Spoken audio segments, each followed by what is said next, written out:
Ladies and gentlemen, if you're not where you want to be in life, in your finances, your relationships, your health, or your sense of purpose, it's not just because of what you're doing, it's also because of what you're tolerating. The truth is, success is not only built by what we add to our lives, but more powerfully by what we remove. Every thought you hold is either a brick that builds or a hammer that destroys. And negative thinking, it's the quiet assassin of your future. You don't see it coming, it doesn't knock loudly, it whispers. It shows up as hesitation, as self-doubt, as that inner voice that says, "You're not ready," or "What if it doesn't work?" It disguises itself as logic, caution, even realism. But don't be fooled. Negative thinking is not protection. It's paralysis. Understand this. The mind becomes what you feed it. If you feed it fear, you get hesitation. If you feed it limitation, you get excuses. If you feed it negativity, you get a life of frustration, not because you were destined to struggle, but because you trained your mind to expect it. Most people are not defeated by life. They are defeated by their thoughts about life. Your mind is the command center of everything you do. It's the soil. And just like soil doesn't care whether you plant roses or poison, your mind will grow whatever you put in it. If you constantly plant thoughts of failure, stress, unworthiness, or doubt, do not be surprised when your life mirrors that mental chaos. That's not fate. That's focus. Negative thinking shrinks your world. It makes you see problems where there are opportunities. It convinces you to stay small, to play safe, to sit still, all while your potential starves to death. And the most dangerous part? It feels familiar. It feels comfortable. Why? Because the brain doesn't crave success. It craves patterns. It loves what it knows. And if you've lived in negativity long enough, the idea of thinking bigger actually feels threatening.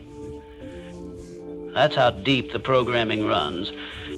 But here's the reality. You were not born to think in limits. You were trained to. From childhood, through culture, through the media, through failure, through criticism, you were conditioned to believe that playing it safe was smart, that expecting less was mature, and that wanting more was unrealistic. But none of that is truth. It's just repetition. And anything repeated long enough begins to feel like truth, even if it's a lie. Negative thinking doesn't protect you. It prepares you for failure. And when you constantly expect things to go wrong, you will unconsciously create conditions to prove yourself right. So when the thought comes up, "I can't, I shouldn't, what if I fail?" don't just hear it. Confront it, question it, replace it. It wears many masks. "I'm just waiting for the right moment. I need more time. I'll start tomorrow." But underneath the disguise, it's always the same thing. A delay in action that keeps you locked in the same place, spinning your wheels while the world keeps moving. The harsh truth, you don't need more time, you need more courage. Procrastination is not a scheduling issue, it's a self-belief issue. It's rooted in fear, fear of starting, fear of failing, fear of not being perfect. So instead of confronting that fear, most people distract themselves with busyness, scrolling, overthinking, planning. But planning without execution is just elegant avoidance. Every time you delay action, you make the mountain in front of you look taller. You give your fear time to grow stronger. You train your brain to become more comfortable in delay than in discipline. And the more you do it, the more normal it feels. Soon, later becomes your lifestyle. But nothing meaningful is built in later. Nothing great is achieved by people who are always about to start. The world rewards finishers, not dreamers. There's a cost to procrastination that no one talks about. It's not just missed deadlines, it's missed destiny. The window of opportunity doesn't stay open forever. Life moves, people move, markets shift, and the chance that was right in front of you today might not be there tomorrow. But while you're waiting for the perfect time, someone else is using your delay as their momentum. Procrastination also robs you of clarity. You think that waiting will bring more peace, but the truth is, the longer you wait, the louder the pressure gets. Guilt builds, doubt creeps in, energy drains, and that task you've been avoiding, it starts to own you. You carry it everywhere, not physically, but mentally. It takes up space, eats your focus, and chips away at your confidence. Success is not about having more time. It's about using time with ruthless intention. And that begins with doing the hard thing now, not later. Because if you wait until you feel like it, you'll never do it. Action doesn't follow motivation. Motivation follows action. You don't rise by thinking about the next step. You rise by taking it. Fear of failure is the invisible fence that keeps people locked inside a life far smaller than the one they were meant to live. It doesn't scream, it whispers. It's that quiet voice that says, "What if I'm not good enough? What will people think if I fall?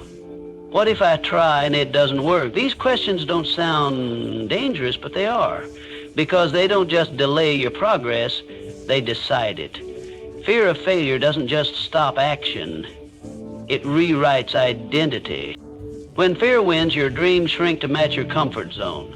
And the tragedy is you begin to believe that's who you really are, someone who's not ready, someone who doesn't have what it takes.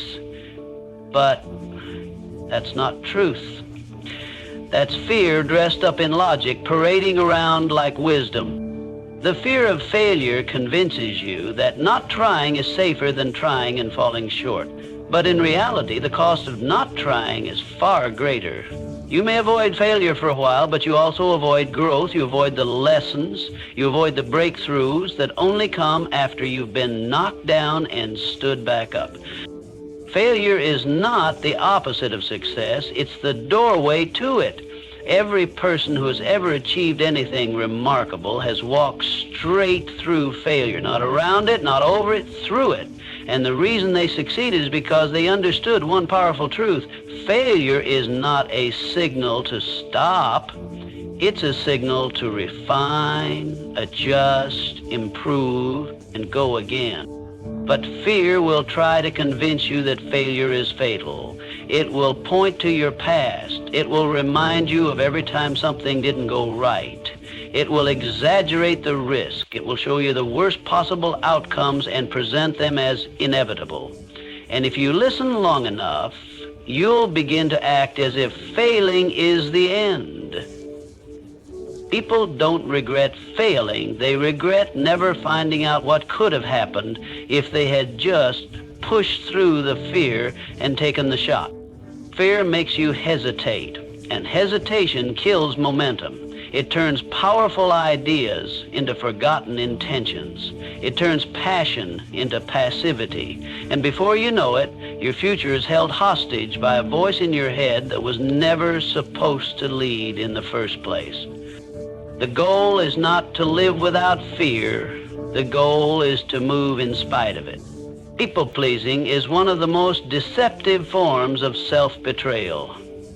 It looks polite, it sounds kind, it even feels noble, but at its core, it's a pattern built on fear, not love. Fear of rejection, fear of conflict, fear of not being liked. When you live to please everyone around you, you stop living for yourself. You shape-shift to fit into other people's expectations, hoping for approval that's never permanent and rarely sincere. You smile when you want to speak up. You say yes when everything in you is screaming no. You agree to carry burdens that don't belong to you just to avoid disappointing someone who would drop you the second you set boundaries. But here's the truth.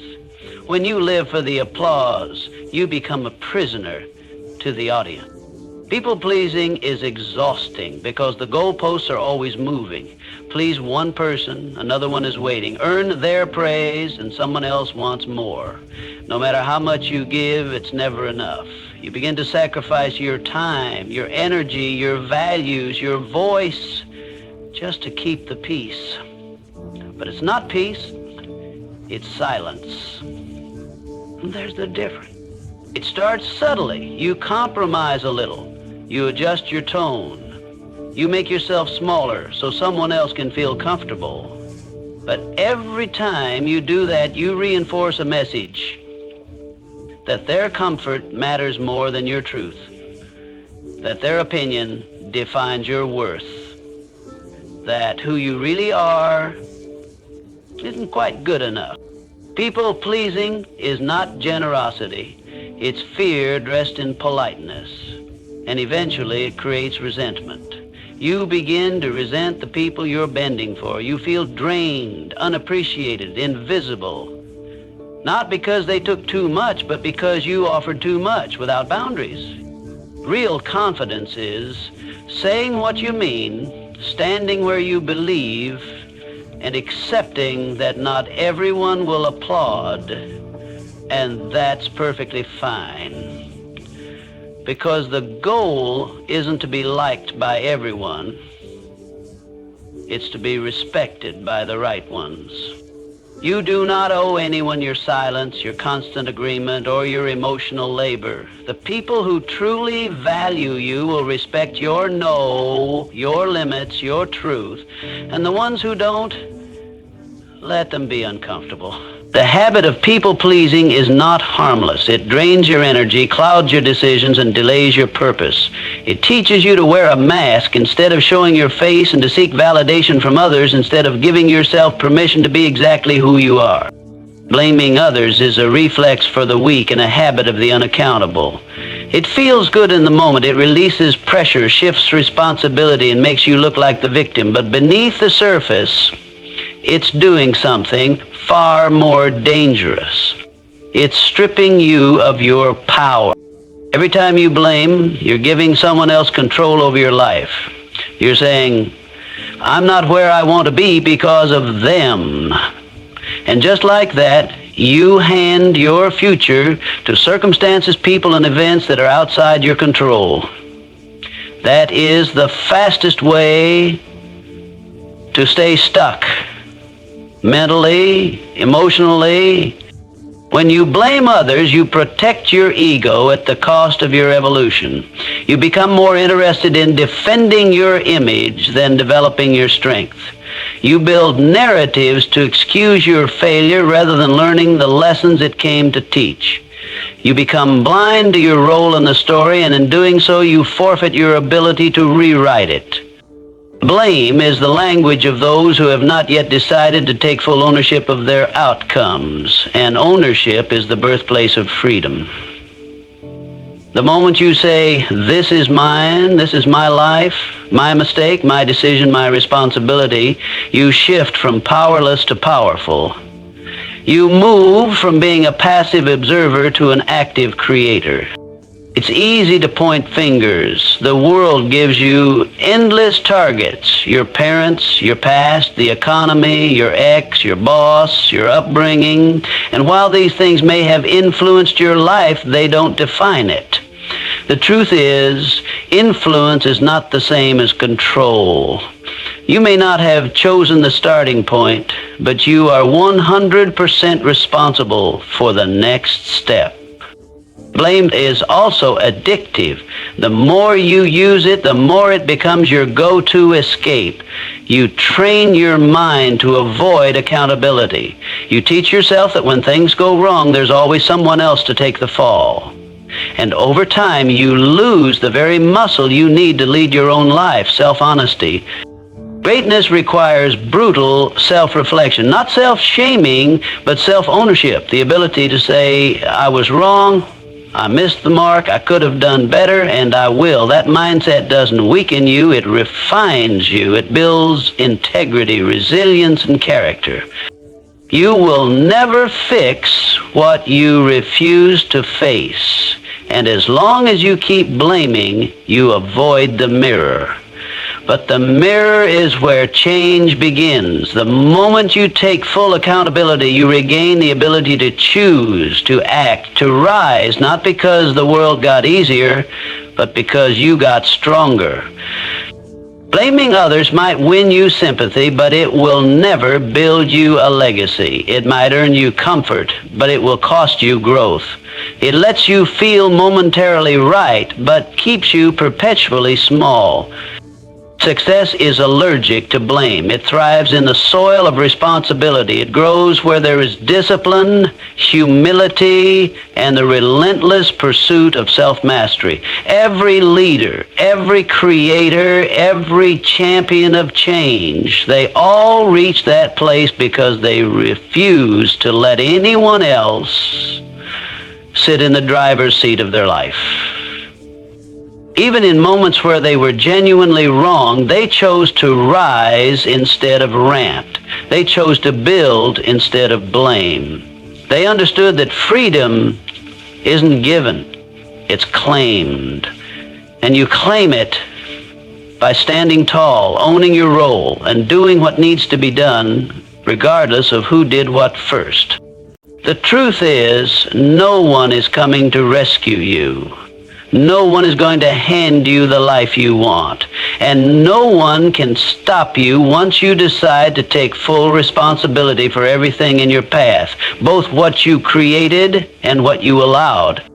Lack of discipline is not just a bad habit, it's a lifestyle of surrender.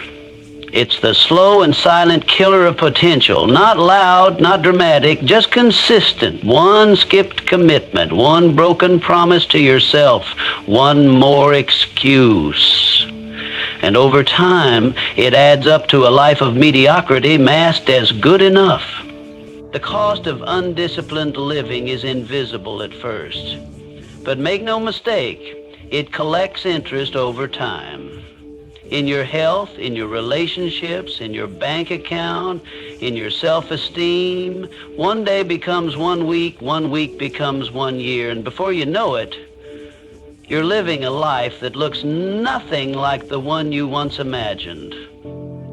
In conclusion, the habits we hold on to shape the lives we lead. Procrastination, fear of failure, people-pleasing, blaming others, and a lack of discipline. These habits act as silent barriers to success and fulfillment.